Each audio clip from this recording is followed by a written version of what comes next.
Sa isang kulungang bakal ay may taong malungkot umiiyak.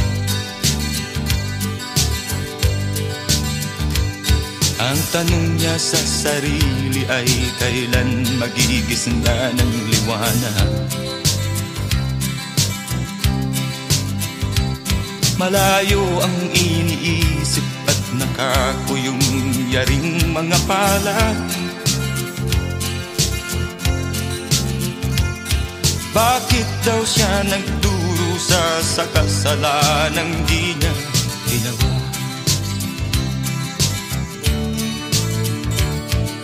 Kahapon lamang ay kapiling niya kanyang asawa at anak. Namumuhay nagtahimik sa isang munting tahanang may tuwa. Ang kaligayahan ay pinutol ng isang paratang sa kanya.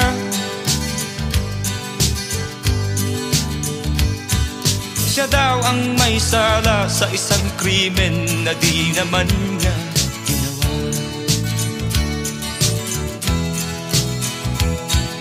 Wala na bang katarungan ng isang nilalang na katulad niya?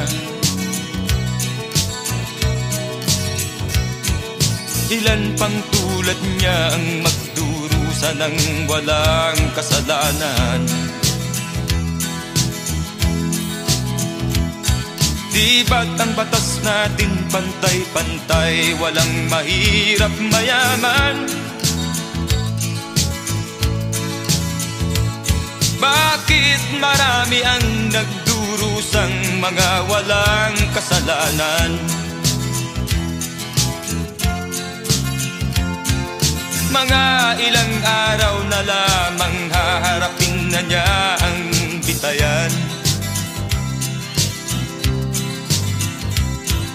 Paano niya isisigaw na siya'y sadyang walang kasalanan? Tanging ang Diyos lamang ang siyang saksi at siyang nakakaalam. Diyos na rin ang siyang bahalang maningil kung sinong may kasalanan. Dumating na ang araw, haharapin na niya kanyang kamatayan.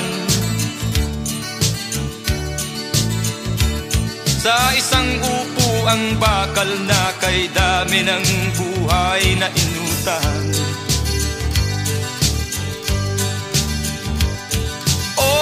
Batas ng tao kung minsan ay di mo maintindihan.